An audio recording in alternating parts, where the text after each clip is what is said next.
नमस्कार। भारत की माननीय राष्ट्रपति जी, केंद्रीय शिक्षा मंत्री आदरणीय श्री धर्मेंद्र प्रधान जी, केंद्रीय शिक्षा राज्य मंत्री श्री सुकांता मजुमदार जी, प्रधानमंत्री जी के सलाहकार श्री अमित खरे जी, राष्ट्रपति जी के सचिव श्रीमती दीप्ति उमाशंकर जी, सचिव उच्चतम शिक्षा विभाग श्री विनीत जोशी जी और देश भर से उपस्थित उच्च शैक्षणिक संस्थानों के डायरेक्टर्स और वाइस चांसलर्स और तथा प्रतिनिधियों का 2 दिवसीय विजिटर्स कॉन्फ्रेंस के समापन सत्र में हम हार्दिक स्वागत करते हैं।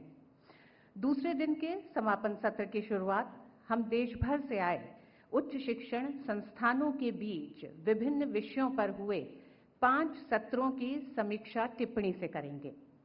प्रत्येक सत्र के समापन टिप्पणी के लिए हम सबसे पहले आमंत्रित करेंगे प्रोफेसर आनंद भालेराव जी को, vice chancellor central university of Rajasthan. आपके सत्र का थीम था flexibility in academic courses, credit sharing and credit transfer with multiple entry and exit options.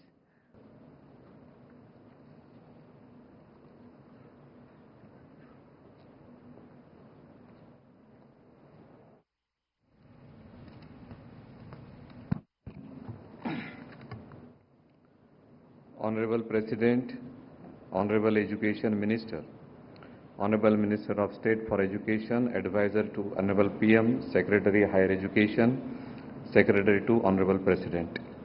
Good evening to everyone who are present in the dais.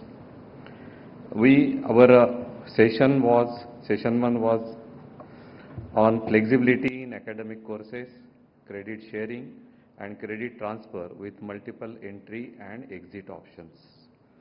Our panel was consisting of directors of IIM, NIT, IIIT, Central University, Vice Chancellors of Central University, Chairman of AICTE, 6 Central Universities, 3 IITs, 3 NITs were participating in this one, including 2 IIITs also.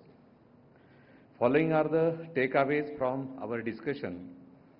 There is a need for academic flexibility. Credit sharing and transfer is a pathway for the students' mobility. We should study the global best practices as for the model for India. Multiple entry and exit options will democratize the higher education in India. There are challenges in implementation and the way forward. While these reforms are promising, our discussions also highlighted several challenges that must be addressed. Few of the challenges which we have listed are: the first one is institutional readiness. Many universities still follow the rigid framework and need significant restructuring to adopt flexible curricula. Second is inter-university coordination. Establishing partnership and aligning policies across the institutions is critical for credit mobility. Technology and transfer. The digital platforms supporting credit transfer, such as Academic Bank of Credit, need robust integration and security measures. Quality control is another challenge. Ensuring that transferred credit remains academic rigor and relevance to the degree programs is essential. Regulatory frameworks are also essential. A clear and transparent regulatory structure is needed to facilitate smooth implementation and prevent misuse of credit transfer system. For addressing these challenges, we have also given few recommendations for the future. The first one is strengthening the policy and regulatory framework, building digital infrastructure for the credit transfer, enhancing university collaborations and partnerships, capacity building for faculty and administrators, ensuring student awareness and engagement, fostering industry collaboration and skill development, and important one is equivalence of the courses, which will definitely facilitate the making implementation of credit transfer as well as implementation of multiple entry and exit. Thank you. धन्यवाद professor Bhalerao जी। और दिन के दूसरे सत्र का theme था internationalisation efforts and collaboration. इस सत्र की समापन टिप्पणी के लिए हम आमंत्रित करेंगे सत्र के अध्यक्ष professor M Jagdish Kumar, chairman UGC.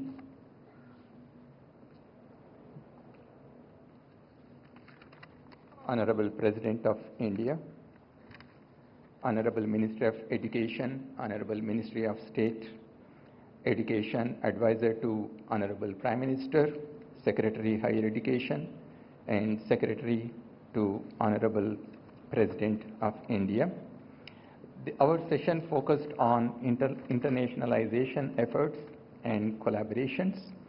And during the panel discussions, we focused on the importance of collaborations and global partnerships and the initiatives that are required for greater internationalization of higher education in India. Friends, you know that India has been witnessing accelerated growth during last 10 years, whether it is economic growth or technological development, and the innovations that are taking place in our country makes our country it has a great potential for internationalization of higher education. The launch of National Education Policy marks an important milestone in transforming India's education landscape. NEP 2020 tells us about the importance of internationalization at home and promoting India as a Vishwaguru. During our deliberations, we focused on three kinds of internationalization. One is encouraging our own educational institutions to go abroad and set up our campuses there. We already have the examples of IIT Madras and IIT Delhi. And we looked at the potential that India has in attracting international students to our country. And thirdly, we also looked at the possibility of providing high quality international education to our own students at home. And in all these three areas, the UGC has issued regulations to facilitate this.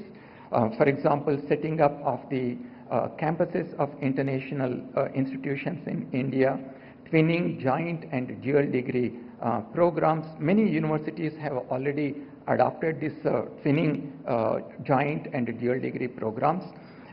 Several international universities are also working on setting up their campuses in India. And in addition to these IITs, there are many more institutions from India which have the great potential to set up our campuses abroad. One important thing that we discussed was that when we want to bring international students to India, we need to focus on the global south. You know that India conducted very successfully recently the G20 summit, and the education working group of G20 passed a resolution emphasizing on the need to reach out across the borders in academics and research collaborations. So therefore it provides us a greater opportunity for us to internationalization. But however, many of the colleagues who participated in the panel discussion also emphasized on strengthening our own education system within India by speedily implementing the NEP 2020 so that we have the best educational system within our own country. And they also pointed out that our education system should provide a very unique education to the international students.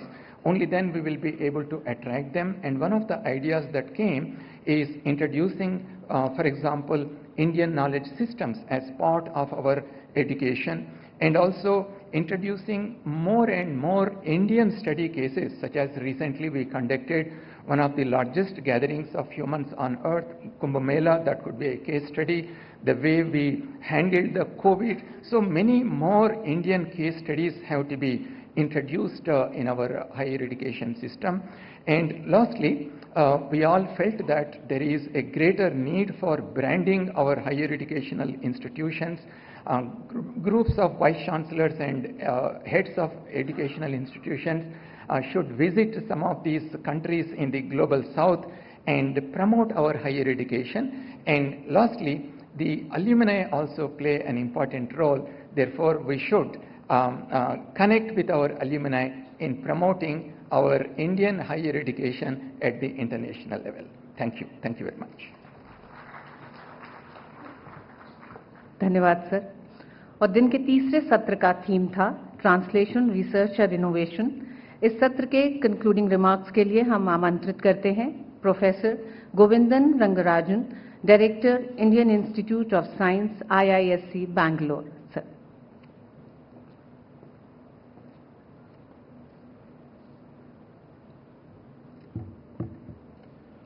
Honorable President of India, Honorable Minister of Education, Honorable Minister of State for Education, Honorable Advisor to the Prime Minister, Secretary Higher Education, Secretary to the Honorable President.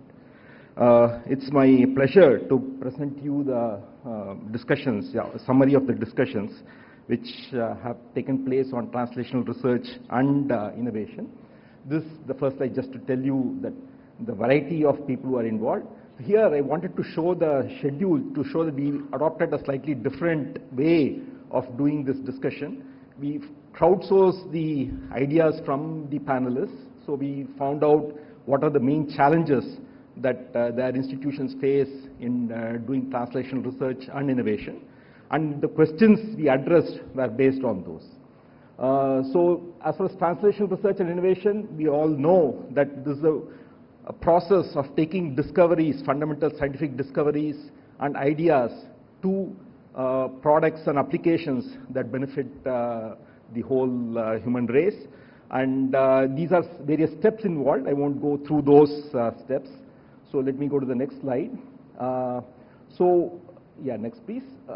And one of the challenges, main challenges facing this whole process of translation research and innovation are the valleys of death. It is not just one valley of death, but there are multiple valleys of death which hinder the progress from basic research to ideas, to products. So there could be valleys of death going from proof of concept to prototype, from prototype to product, and from product to market. So we have to have a process which addresses all these valleys of death. Next slide, please. So the first question that the panelists came up with was how to change the faculty mindset and the student mindset so that they take up these issues of translation research and innovation. That is one of the major hindrances to doing this successfully. And there are many steps we felt that could be taken to make this possible.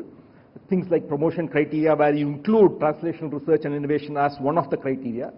But at the same time, everybody felt that one cannot dilute fundamental research because the whole citadel of translation research is based on the fundamental research. Without the fundamental research, this whole edifice will collapse. So it's very important to do that. And we also would need fellowships for translation research to incentivize students and so on. Maybe semester breaks for students to take up translation research.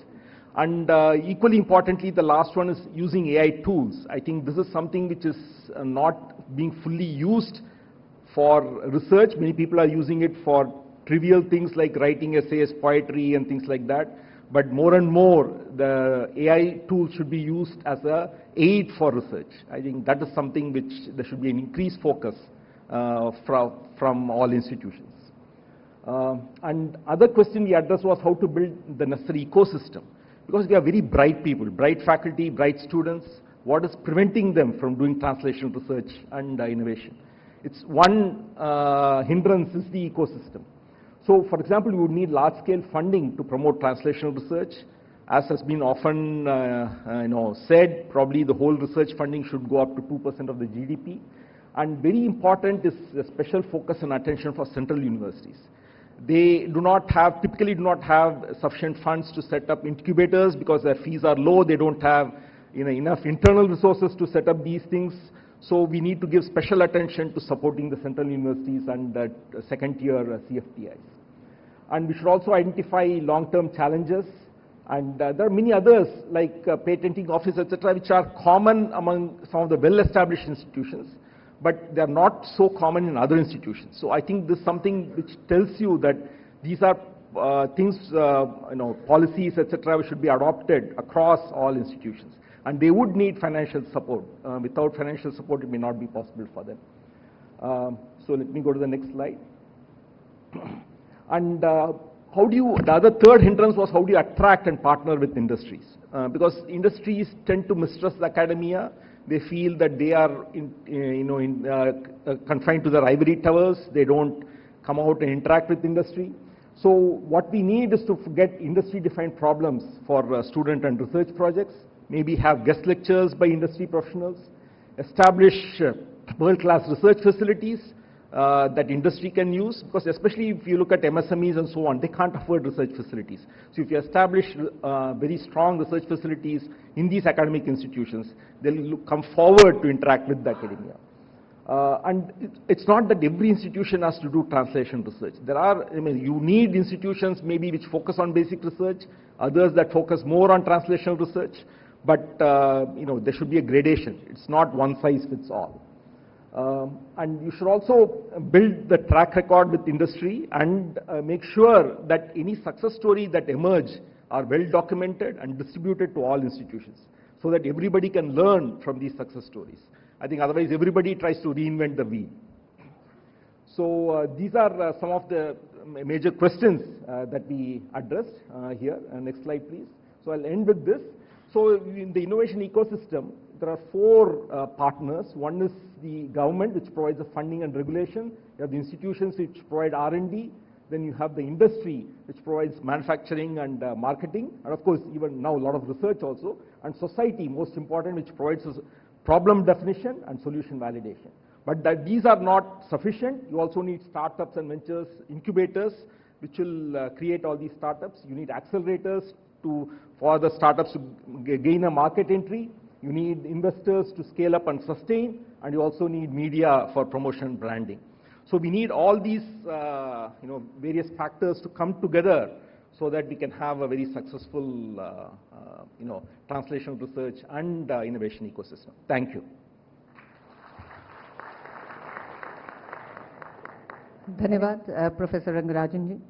दिन के चौथे सत्र का theme था effective student selection processes and respecting student choices in context of NEP. और इस सत्र के कंक्लूडिंग रिमार्क्स के लिए हम आमंत्रित करते हैं प्रोफेसर मनिंद्रा अग्रवाल जी को, director IIT Kanpur.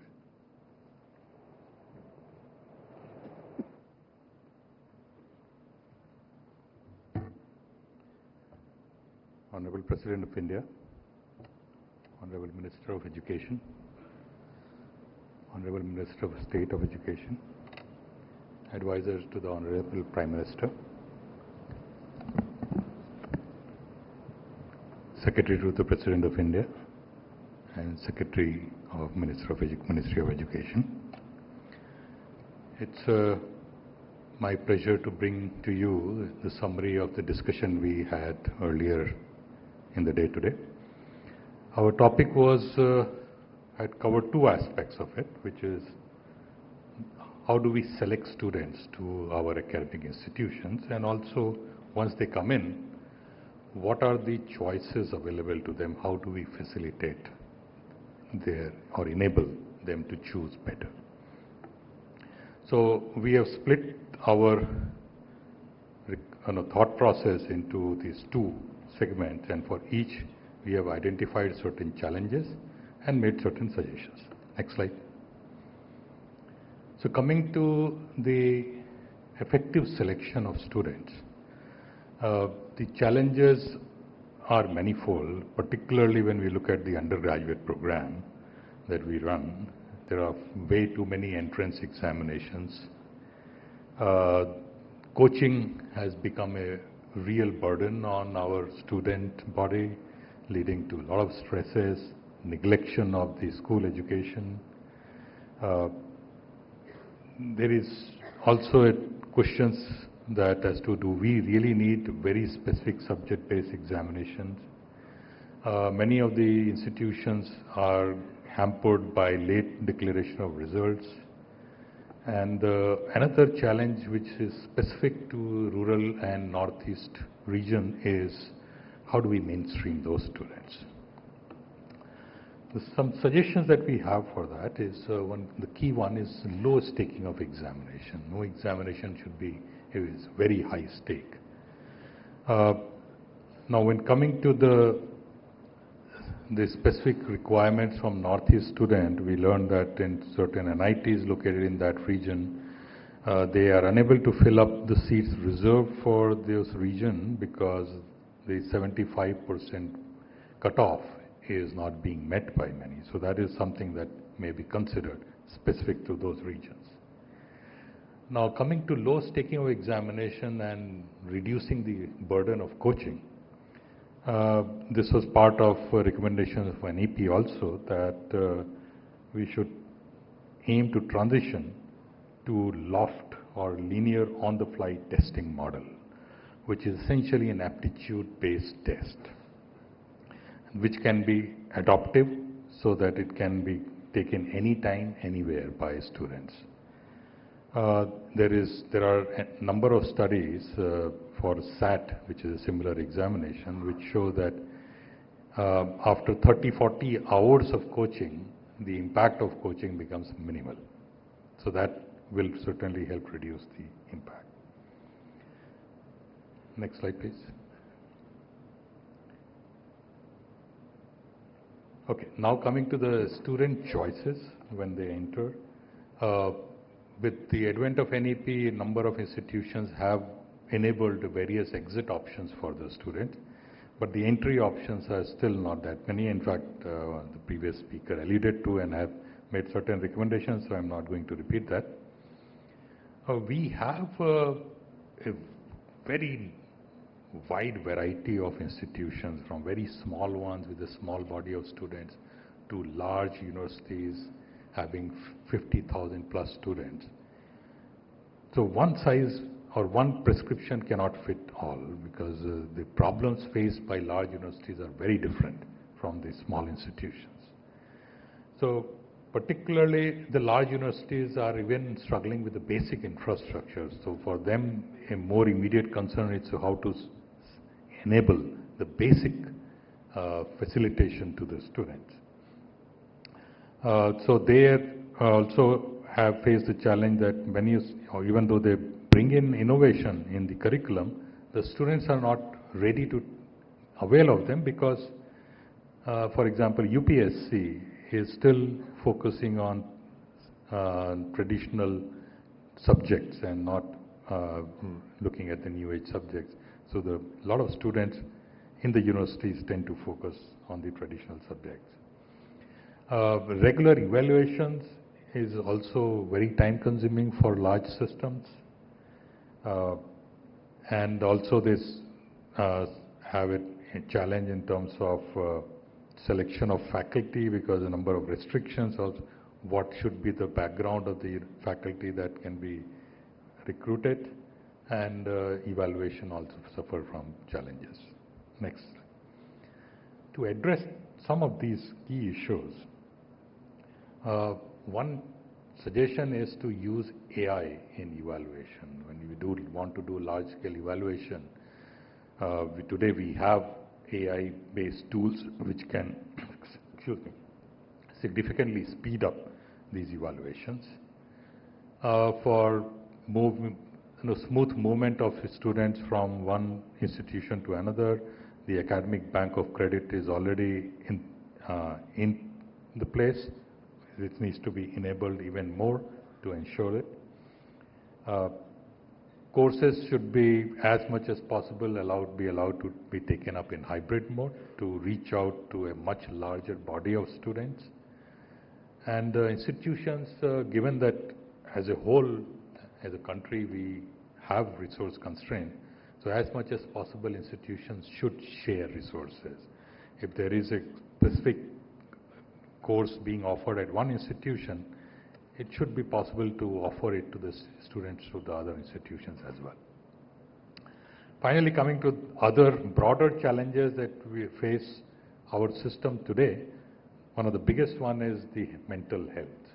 The way the society today is, the way various pressures are acting, our students as well as faculty are facing increased stresses, and our system as a whole, all of us collectively need to take special steps to address that. There are many institutions where one of the reasons they are unable to implement several things is because the academic leadership is not immediately available. There are certain delays in appointment of those. So that is something that we request the ministry to take a note of and help us with that. And finally, the NIRF ranking mechanism perhaps needs a relook because it is introducing distortions into the system. A number of institutions are simply trying to gain the parameters, which was certainly not the intent. The intent was to identify the institutions that are doing well, identify their strengths, and then also weaknesses so that they can focus on their weaknesses. So maybe there is a need to review the way an IRF ranking is done and take appropriate measures. Thank you. धन्यवाद professor Agarwal. और दिन के अंतिम और 5वें सत्र का theme था इफेक्टिव असेसमेंट्स एंड इवैल्यूएशन। इस सत्र के कंक्लूडिंग रिमार्क्स के लिए हम आमंत्रित करते हैं doctor Radhakrishnan, former chairman ISRO and chairman BOG IIT Kanpur.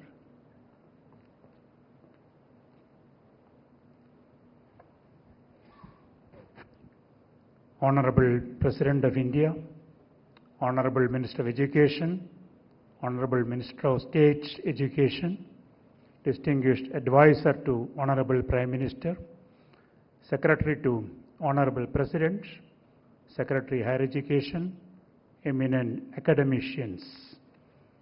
I am privileged to present the concluding remarks of Session 5 prepared by a team of 70 academicians today. After the student comes to the institute, how do we assess, how do we evaluate them? That is the topic. Let me state the context. Firstly, technology is advancing exponentially, and it's also pervading into all areas of our life, including pedagogy. Hence, it is imperative to cultivate multidisciplinary minds, that's the students, to assimilate and to apply the knowledge in a highly technology-centric world. NEP 2020 states two important things. One is holistic development of students. Number two is outcome-based education. So we will discuss that. There are three key enablers. One is the faculty, second is the program, third one is the institution. So we will address this aspect also.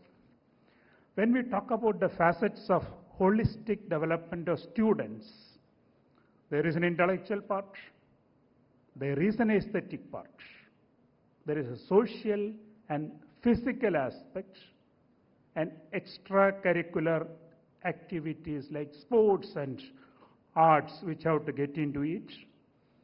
There is an emotional part of it, ethical part, and all this together will bring that value-based education that we talk about. The objective is to have a global citizen, a well-rounded person who must have a balanced compass of 4 quotients. We know about intelligence quotient. Here we need to have that for the domain, the emotional quotient, an enterprising quotient, and a spiritual quotient. That's about the ethical part of it. And when we talk about the outcome-based education, there are 5 dimensions to look at. One is the knowledge acquisition, ability to recall and reproduce. Next is the application of knowledge to solve a problem. Third is the analytical ability to decipher patterns and trends and critical thinking process. Equally important is the ability to synthesize from multivarious inputs, new ideas should come out. And the objective of learning is learning how to learn, and that has to be inculcated in the students. And it is imperative now to assess and evaluate students on these 5 dimensions. Let us see the word assessment. Assessment means gathering information. And it has to be done systematically. And in the context of NEP 2020, it has to be done systemically as a total system. We all know about the formative assessment versus the summative assessment. It is essential to identify the learning needs of each student, and also improve the pedagogy based on the feedback that you get from them. And this is a continuing process, and actionable feedbacks are required both for the students and the faculty. We also talk about multi-layered and multi-source assessment. Today it is from the teacher. It has to come from the self, it has to come from the parent, it has to come from the teacher, and it has to come from the society. Because we are trying to develop citizens who are society-centric, who will have the sensitivity to the society. And how do we measure that? It's also important. In the context of national credit framework, we need to have a uniformity in the evaluation. This is a huge task because from a class of 13 in IIT to an open university with lakhs of students, how do we ensure this process? And there are several taxonomies available, including the Bloom, but the team felt we need to have an Indianized taxonomy to be developed. Coming to evaluation, evaluation is essentially making judgments, and that has to be fair and transparent. And there has to be predefined criteria. And finally, need stratification and scoring. And here we have to ensure the uniformity across the institution. One thing which is important is to note the uniqueness of the students. Like we say, specially abled children, there are specially gifted children. How do we identify that and nurture that? This is important. There is also a discussion about the quality of the papers and doctoral theses that come out of Indian universities, which is the latest subject of talk. It is necessary to relook at this process of evaluation of the doctoral thesis in all universities. We see the whole spectrum today. Now coming to the 3 key enablers, faculty. Selection, induction, and mentoring of faculty is extremely important. Half-life of skills that is coming down. So they need to refresh themselves and renew through research. And how do we convert that knowledge into national wealth? The group 3 indicated how to do that. On the programs, there has to be relevance to society and industry, and translational research, innovation, entrepreneurship. These are important to be added. And finally, we need to have future-ready pedagogy. And for institutions, transformative reforms for assessment and accreditation is on the anvil to be implemented, and there are several policies and regulations in place, and a few more will be required in this context. Thank you very much. Thank you for this opportunity. Thank you sir. 8वें visitors conference की समीक्षा और भविष्य की राह पर और जानकारी देने के लिए हम आमंत्रित करेंगे श्री विनीत जोशी जी, सचिव उच्चतर शिक्षा विभाग, शिक्षा मंत्रालय।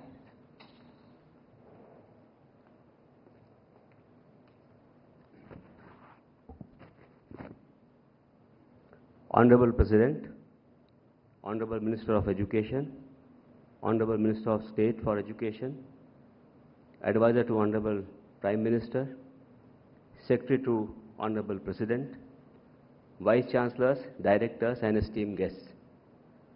It's an honor to address this esteemed gathering at the conclusion of the Visitors Conference 2024-25, a forum that has brought together visionary leaders, educationists, and policy makers to deliberate on the future of higher education in India.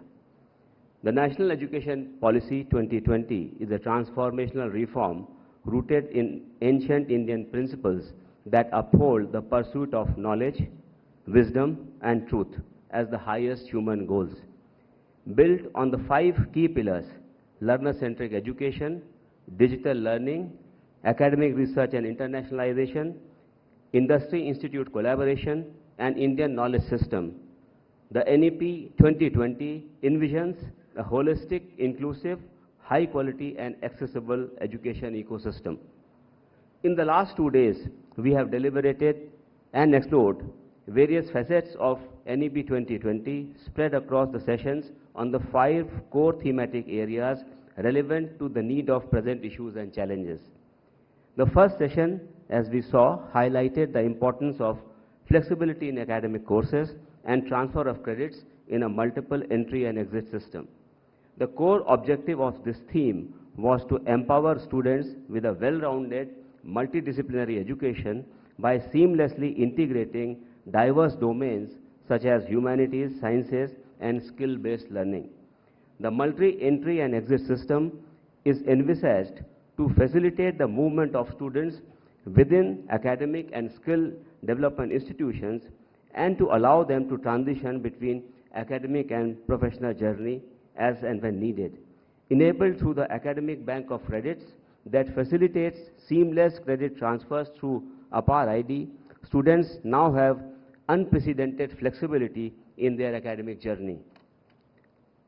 Though we have achieved some major milestones under this initiative, as more than 4 crore APAR IDs have been created and more than 3 crore credit records mapped to these unique student IDs, enabling them to see their learning progress. Still, we have challenges ahead to translating and using these tools in actual advantage to every student. First session also emphasized the need for standardization of learning outcomes and identifying entry and exit points, enabling students re-entry in education ecosystem, exit, and mapping of relevant skill courses. The second session was on internationalization efforts and collaboration. It underscored the significance of internationalization, which is also one of the core pillars of NEP 2020. To advance this initiative, the UGC has established guidelines enabling foreign higher education institutions to set up campuses and operations in India. University of Southampton has initiated setting up of its offshore campus in Gurugram, which will be the first foreign offshore campus in the country. Additionally, our initiatives such as SPARK, Scheme for Promotion of Academic and Research Collaborations, and GYAN, Global Initiative for Academic Networks, are enhancing international research partnerships and faculty exchanges respectively. Internationalization aim is to leverage each other's best knowledge and establish Bharat as global educational destination. The discussions in the second session also highlighted importance of offering courses such as yoga, wellness, skill upgradation, disruptive technology in cost-effective modes so that India can serve as knowledge capital for Global South. The third session was on translation research and innovation. It emphasized the crucial role of the government, industry, and academia in building a knowledge-based economy. It focused on how translational research can be effectively leveraged to develop market-ready products and solutions for industries, society, and global markets. We acknowledge that translation research as an area inherently carries some risks, such as long gestation periods and the challenge of bringing scientific discovery with real-world implementation. To navigate this, government, industry, and academia must work in synergy, leveraging each other's strengths while providing support in areas where one can take the lead. The fourth theme was on effective student selection processes and respecting student choices in the context of NEP. It endorsed the need for a holistic, flexible and student-centric approach to education. NEP 2020 also advocates for inclusive student selection based on diverse skills beyond standardized exams, moving beyond rigid academic structures. Panel also deliberated for need of multiple selection methodology, as entry points will be multiple due to multiple entry and exit points. Different courses and their selection system has to be designed based on students' learning outcome, opting to exit at different levels. We need to promote use of AI-based assessment systems, enabling every learner to assess his knowledge and skill in near real-time basis. The fifth session was on effective assessments and evaluation. As we explored the final theme of the conference on effective assessments and evaluation, it is important to note that assessment frameworks should do more than just ranking the students. Recognizing that every student has a unique blend of skills and talents, the education system must adapt to identify and nurture these qualities, appreciating achievements within both formal and informal education landscapes. Recognizing both formal and informal learning is crucial today, and shifting to competency-based assessment ensures skills and abilities define a learner's true potential. The way forward demands a bold vision, one that fosters innovation, strengthens collaboration, and positions India as a powerhouse of knowledge and research. We need to ensure that every student in the country has an APAR ID and that every APAR ID gets seeded with credits. It is equally important that the institutes should collaborate and identify courses so that student mobility can be ensured, empowering them learn as per their choice. Further, we understand that disruptive tools such as AI and IoT are already making an impact, and to complement this, the Government of India has set up 3 COEs in AI for healthcare, agriculture and sustainable cities. Additionally, a new COE in AI for education has been approved to be established in the latest budget. Research should be promoted in all domains, either science, technology and humanities, and it should be linked with product or outcome, making them useful for economy, society and the country. Advanced assessment and skill proficiency tests should be adopted so that students and learners can identify gaps in their skills. These tools have to be aligned with the industry needs and the requirements. Dignitaries, as we know that the NEP 2020 endorses that every skill and knowledge has to be recognized, so I will conclude with one example as illustrated in the holy scripture of Mahabharata. Arjuna learned archery through formal education system, while from Guru Dronacharya, while Eklavya mastered the same skill through self-learning, proving that multiple learning pathways can be equally effective. We have to create an education system which can assess and recognize knowledge irrespective of learning pathways. That will empower every individual and provide them opportunity to make Bharat as Viksit Bharat by 2047. Thank you. Jai Hind, Jai Bharat.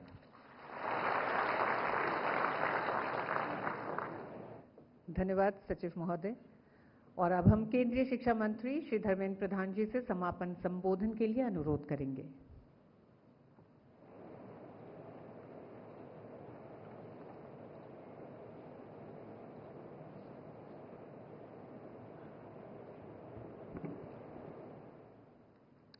Honorable President of India, Srimati Droupadi Murmu ji, Minister Sukanta Majumdar ji, Sri Amit Khare ji, Madam Dipti Umasankar ji, Secretary Vinit Joshi ji, Vice Chancellors and Directors present here, Senior Officers of President Secretariat and Ministry of Education, esteemed guests.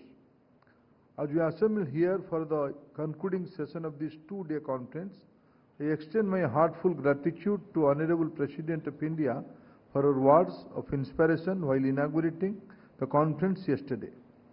We are also grateful for her gracious presence today amongst us during this concluding session.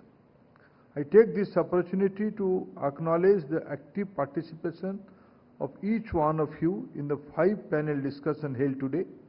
Your insights and contributions have led to fruitful deliberations.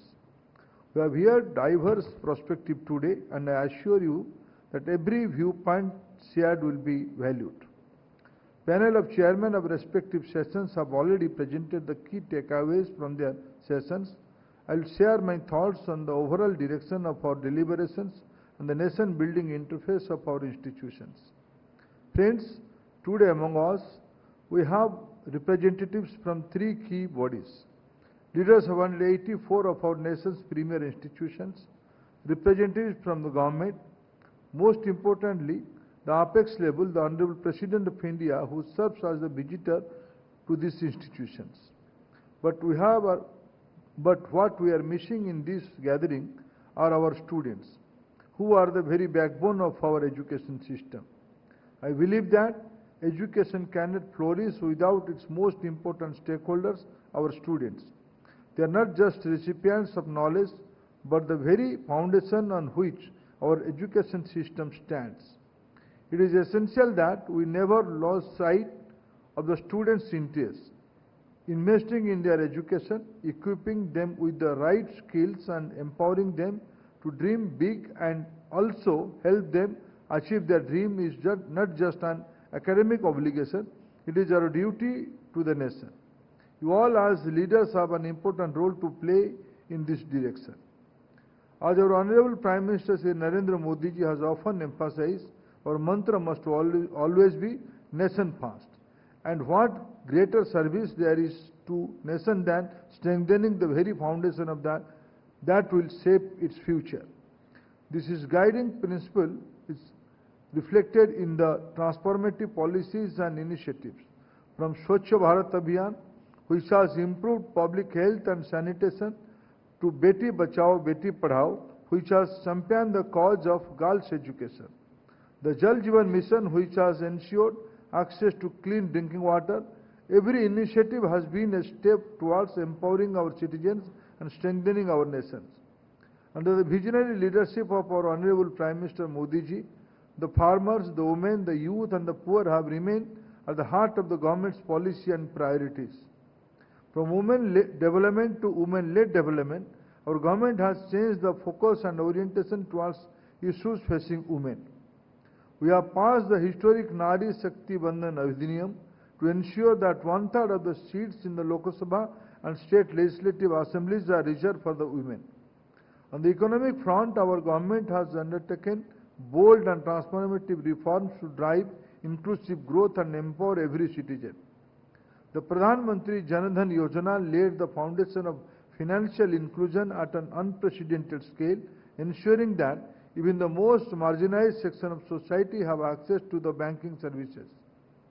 By linking these accounts with Aadhaar and mobile numbers, we create the JAM Trinity, enabling direct benefit transfers that have eliminated middlemen, curbed leakages and ensured that every rupee of government welfare reaches its rightful beneficiaries. At the same time, our Make in India initiatives and PLI schemes are transforming the country into a global manufacturing hub, reducing our dependency on imports and making India Atmanirbhar. Through initiatives like Startup India, the government has created a thriving ecosystem that empowers young entrepreneurs. It provides them with financial and regulatory support and nurtures their ideas into successful ventures. Over the last 10 years, our government has worked tirelessly to unify the nation, harnessing the power of unity under the vision of Ek Bharat, Shrestha Bharat. Policies like One Nation, One Tax, GST, One Nation, One Ration Card, One Nation, One Subscription, or the proposed One Nation, One Election reflects the government's commitment towards creating a cohesive and efficient governance structure. At the core of these reforms in our government's policy of minimum government, maximum governance, it is a commitment to improving the efficiency and effectiveness of governance mechanism.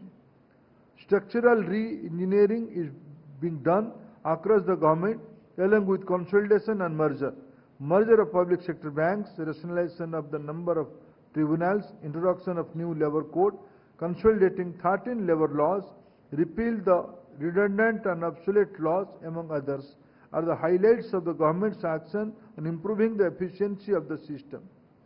Reflecting this commitment, our government is soon going to bring before Parliament the Higher Education Commission of India Bill in order to strengthen and empower our higher education institutions. HECI will mark a paradigm shift in higher education system with objective to create a more streamlined, responsive and effective regulatory accreditation and standardization framework that enables institutions to reach their full potential. HECI is a key component of the NEP vision for higher education reform that has potential to drive the development agenda for a Vikasit Bharat. To achieve vision of Vikasit Bharat, our institutions must prioritize the effective implementation of NEP. This is a holistic and transformative framework that seeks to promote multidisciplinary research, industry-academia collaboration, student flexibility, and most importantly, the ever-dynamic field of Indian knowledge system. Under NEP, Indian knowledge system and Indian language learning will be the game changers in the accelerating learning outcome and fostering deeper intellectual and cultural roots. Recognizing this, recent budget has given due importance to this aspect through initiatives like the Bharatiya Bhasha Pustak scheme, Gyan Bharati mission for a manuscript, and creation of a national digital repository of IKS.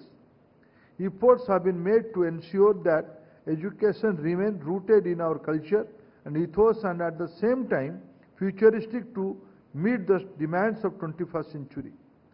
Today has been a truly productive and enriching day filled with insightful discussion and forward-thinking ideas. As we leave this conference, let us remember that the responsibility of shaping India's education system rests on our shoulders. The implementation of NEP is not just a policy mandate, it's a national mission. It calls for education, adoption and course correction when needed. Learning from each other's best practices is indeed the key to achieve the speed and scale in the NEP implementation. The ideas and recommendations that have emerged from today's discussion must not remain confined to this hall. They should translate into correct actions that strengthen our institutions, empower our students and elevate the quality of education. I hope this two-day event has given each one of you renewed motivation and clarity of purpose. The road ahead is challenging, but together with a shared vision and commitment, we can redefine our education system and create a knowledge-driven, self-reliant Bharat firmly on its way to fulfill developed country by 2047. Let us move forward with urgency and determination, knowing that every step we take today is shaping the future of our nation. Thank you, friends.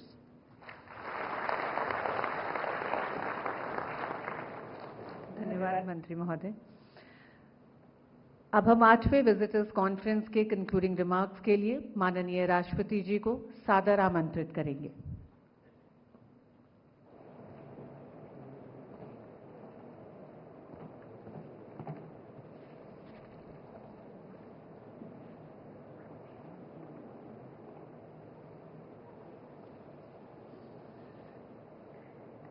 इस visitors conference के समापन सत्र में उपस्थित केंद्रीय शिक्षा मंत्री श्री धर्मेंद्र प्रधान जी, शिक्षा राज्य मंत्री डॉक्टर सुकांत मजूमदार जी, प्रधानमंत्री के सलाहकार श्री अमित खेरे जी, उच्च शिक्षा सचिव श्री विनीत जोशी जी, राष्ट्रपति के सचिव श्रीमती दीप्ति उमाशंकर जी, भारत सरकार के वरिष्ठ अधिकारीगण, केंद्रीय विश्वविद्यालय के सभी कुलपति, अन्य केंद्रीय संस्थानों के सभी निर्देशक, गणमान्य अतिथियों, देवियों और स्वजन, भारत के उच्च शिक्षण संस्थानों से जुड़े इस अत्यंत महत्वपूर्ण कॉन्फ्रेंस के सफल आयोजन के लिए मैं शिक्षा मंत्री श्री धर्मेंद्र प्रधान जी को, उनकी पूरी टीम को, सभी प्रतिभागियों को तथा आयोजन के लिए सक्रिय योगदान देने वाले राष्ट्रपति सचिवालय के सभी लोगों को बधाई देती हूँ।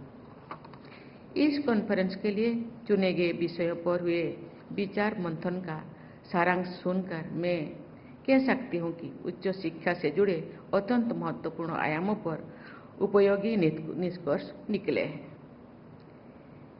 इस समापन सत्र में संक्षिप्त प्रस्तुतियां करने वाले विशेषज्ञों तथा विस्तार से गहन विमर्श करने वाले उनकी टीमों के सभी सदस्यों को मैं सराहना करती हूँ। पाठ्यक्रमों की flexibility, credit sharing, credit transfer, multiple entry and exit opinions राष्ट्रीय शिक्षा नीति 2020 के तहत लागू किए गए ऐतिहासिक बदलाव है। मुझे विश्वास है कि विद्यार्थियों की सुविधा को आप सब केंद्र में रखेंगे। टेक्नोलॉजी के माध्यम से एकेडमिक फ्लेक्सिबिलिटी को आप सब प्रभावी बनाएंगे। इससे विद्यार्थियों को बहुमुखी प्रतिभा विकसित करने तथा अपनी पसंद के पाठ्यक्रमों में अध्ययन करने में अवसर प्राप्त होंगे। 21वीं सदी के पहली चौथाई के अंत में हम स्वाधीन भारत के अमृत काल से गुजर रहे हैं। इस सदी के पूर्वार्ध के संपन्न होने के पहले ही भारत को विकसित देश बनाने का हमारे राष्ट्रीय लक्ष्य है। इस लक्ष्य को प्राप्त करने के लिए शिक्षण संस्थानों से जुड़े सभी लोगों को तथा विद्यार्थियों को ग्लोबल माइंडसेट के आधार पर आगे बढ़ना होगा। ये प्रयास होना चाहिए कि भारत के उच्च शिक्षा संस्थानों से के प्रति दूसरे देश आकर्षित हो तथा अन्य देशों के शिक्षण संस्थानों से हमारे देश की उच्च शिक्षा व्यवस्था का जुड़ाव बढ़े। इंटरनेशनलाइजेशन एफर्ट्स एंड कोलैबोरेशंस के मजबूत होने से हमारे युवा विद्यार्थी 21वीं सदी के विश्व में अपनी और अधिक प्रभावी पहचान बनाएंगे। देश के उच्च शिक्षण संस्थानों में विश्व स्तरीय शिक्षा मिलने से विदेश जाकर पढ़ने के प्रवृत्ति की कमी आएगी। देश की युवा प्रतिभा का राष्ट्र निर्माण में बेहतर उपयोग हो सकेंगे। हमारे प्रयास होना चाहिए कि विकसित देशों से विद्यार्थियों और शिक्षक भारत आकर शिक्षा और अनुसंधान से जुड़े। हमारे देश विश्व की तीसरी सबसे बड़ी अर्थव्यवस्था बनने की ओर अग्रसर हो रही है। आत्मनिर्भर होगा सही अर्थ में विकसित, बड़ी तथा सुदृढ़ अर्थव्यवस्था की पहचान है। अनुसंधान और नवाचार पर आधारित आत्मनिर्भरता हमारी उद्यमों और अर्थव्यवस्था को मजबूत बनाएंगे। ऐसे अनुसंधान और नवाचार को हर संभव सहायता मिलनी चाहिए। विकसित अर्थव्यवस्थाओं में एकेडेमिया इंडस्ट्री इंटरफेस मजबूत दिखाई देता है। उपयोग जगत और उच्च शिक्षण संस्थानों में निरंतर आदान प्रदान होने से शोध एवं अनुसंधान कार्य अर्थव्यवस्था और समाज की आवश्यकताओं से जुड़े रहते हैं। आप सबको पारस्परिक हित में औद्योगिक संस्थानों के वरिष्ठ लोगों से निरंतर विचार विमर्श करने के संस्थागत प्रयास करनी चाहिए। इससे शोध कार्य करने के वाले शिक्षकों और विद्यार्थियों को बहुत लाभ होगा। शिक्षण संस्थानों की प्रयोगशालाओं को स्थानीय, क्षेत्रीय, राष्ट्रीय तथा वैश्विक आवश्यकताओं से जोड़ने के कार्य आप सबकी प्राथमिकता होनी चाहिए। इन संदर्भ में आज के एक प्रेजेंटेशन में अनुसंधान के उपयोगी बनाने के दृष्टि से उच्च शिक्षण संस्थानों में डीप टेक तथा इनोवेशन पर आधारित स्टार्टअप्स को प्रोत्साहित करने के सुझाव दिए गए हैं। साथ ही रिसर्च को उपयोगी बनाने के अन्य सुझाव भी दिए गए हैं। ऐसे सुझावों को कार्यरूप देने से हमारी टेक्नोलॉजी ड्रिवन आत्मनिर्भरता और मजबूत होगा। राष्ट्रीय शिक्षा नीति के अनुसार विद्यार्थियों को 21वीं सदी के संदर्भ में विश्व स्तर पर सक्षम बनाना हमारे शिक्षण संस्थानों का लक्ष्य है। इस लक्ष्य को प्राप्त करने के लिए अनेक आयामों पर कार्य करना होगा। शिक्षा प्रणाली सिस्टम बेस्ड हो और साथ ही विद्यार्थियों की विशेष प्रतिभाओं और आवश्यकताओं के अनुसार फ्लेक्सिबल हो। ये अनिवार्यता भी है और चुनौती भी है। इस संदर्भ में आज के विचार विमर्श को आधार बनाकर निरंतर सचेत और सक्रिय रहने की आवश्यकता है। अनुभव के आधार पर समुचित बदलाव होते रहने चाहिए। विद्यार्थियों को सक्षम बनाना ही ऐसे बदलावों का उद्देश्य होना चाहिए। शिक्षण संस्थानों की गुणवत्ता का आकलन एक जटिल परंतु अनिवार्य प्रक्रिया है। आकलन के लक्ष्य, सिद्धांतों और प्रणालियों को राष्ट्रीय शिक्षा नीति के उद्देश्यों के अनुरूप विकसित करना एक निरंतर चलने वाली प्रक्रिया है। किसी भी आकलन पद्धति की सफलता उसकी स्वीकार्यता और विश्वसनीयता में निहित होती है। आकलनकर्ताओं का निष्पक्ष और आदरणीय होना भी आकलन पद्धति की विश्वसनीयता की अनिवार्य शर्त है। इस मूलभूत आयामों के मजबूत रखने से ही देश विदेश में शिक्षण संस्थानों के आकलन को समुचित महत्व दिया जाएगा। माननीय शिक्षाविदों, उच्च शिक्षण संस्थानों को वेग से बहने वाली स्वच्छ नदियों की तरह अपने प्रवाह क्षेत्रों को उपजाऊ बनाना चाहिए। इस प्रवाह में संस्थानों की परंपरा और भविष्य दोनों समाहित है। काल सायंकाल मुझे कुछ ऐसे पूर्व विद्यार्थियों से मिलने का अवसर प्राप्त हुआ जिन्होंने अपने शिक्षण संस्थानों को आर्थिक सहायता प्रदान की है, कॉर्पोरेट सोसाइटी रेस्पॉन्सिबिलिटी के क्षेत्र में महत्वपूर्ण योगदान दिया है तथा देश के विकास के प्रति सक्रियता बनाए रखी है। उच्च शिक्षा से जुड़े सभी वरिष्ठ लोगों को समाज तथा परंपरा से जुड़कर उज्जवल भविष्य की ओर बढ़ने की मार्गों का निर्माण करना चाहिए। चरित्रवान, विवेकशील और सक्षम युवाओं के बल पर ही कोई भी राष्ट्र शक्तिशाली और विकसित बनता है। शिक्षण संस्थानों में हमारे युवा विद्यार्थियों के चरित्र, विवेक और क्षमता का निर्माण होता है। हमारे देश के युवा विद्यार्थियों का समग्र निर्माण ही आप सबके राष्ट्र प्रेम और समाज सेवा का प्रमाण होगा। मुझे विश्वास है कि आप सब उच्च शिक्षा के उदात्त आदर्शों को अवश्य प्राप्त करेंगे तथा भारत माता की युवा संततियों को स्वर्णिम भविष्य का उपहार देंगे। इसी विश्वास के साथ मैं अपनी वाणी को विराम देती हूँ। धन्यवाद। जय हिंद, जय भारत।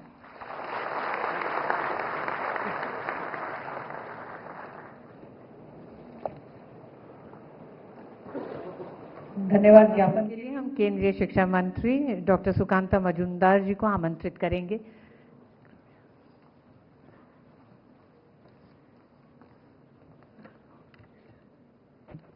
नमस्कार।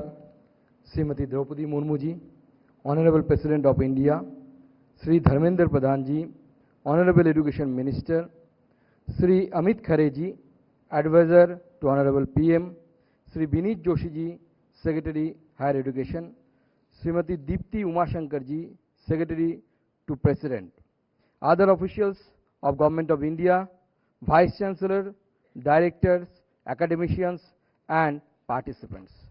As we conclude the highly enriching and thought-provoking Visitors Conference 2024-25, it is my distinct honor to deliver the vote of thanks on behalf of the Ministry of Education. This gathering has served as a remarkable platform to deliberate on the future of education, bringing together visionaries dedicated to shaping India's academic landscape. First and foremost, I extend my deepest gratitude to the Honorable President of India. Madam, your esteemed presence and inspiring inaugural address have profoundly resonated with all of us. Your unwavering dedication to education, innovation, and nation building is a beacon of hope and progress. Your leadership continues to inspire institutions across the country to strive for academic excellence, inclusivity, and global recognition. I also express my heartfelt appreciation to the Honorable Education Minister. Sir, your visionary leadership and steadfast commitment to implementing the National Education Policy NEP 2020 have been instrumental in driving excellence, equity, and international collaboration in education. Your tireless efforts in fostering research, innovation, and student-centric policies are truly commendable, and your guidance remains invaluable in propelling India towards becoming a global knowledge superpower, which is essential to realize Honorable Prime Minister's vision of Vikshit Bharat by 2047. Under the visionary leadership of Honorable President Madam, Honorable Prime Minister Modi ji, and Honorable Education Minister, the Indian education sector has made impressive strides both globally and within Asia, as evidenced by the QS World University Ranking 2025. It is heartening to mention that India has seen the inclusion of 46 institutions among the top 1,500 in the 2025 edition compared to just 11 in the 2015 edition, showcasing a 318% increase in the last 10 years, the best among the G20 nations. A special note of thanks to the esteemed Vice Chancellor, Directors, and all Center Higher Educational Institutes for their relentless effort and unwavering support. I extend my gratitude to the distinguished speaker and the panelists who have shared their profound expertise and perspective, making this conference an intellectually stimulating experience. Your contributions have shed light on the key areas such as academic flexibility, internationalization, research and innovation, and assessment reforms. My sincere appreciation goes to the delegate officer and staff from the Ministry of Education for their meticulous planning and seamless execution of this grand event. Your relentless dedication behind the census has ensured its success. Lastly, I thank all the participants and delegates for their enthusiastic engagement. Your insights, questions, and discussion have enriched this conference, reinforcing our shared vision for a stronger, more dynamic education system. As we move forward, let us continue working together to elevate India's higher education system to new heights of excellence and innovation. Once again, I extend my heartfelt gratitude to each one of you for being part of this significant event. Thank you. Jai Hind, Jai Bharat. कृपया आप सभी राष्ट्रगान के लिए खड़े हो जाएं अपने स्थान पर।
और इसी के साथ 8वें विजिटर्स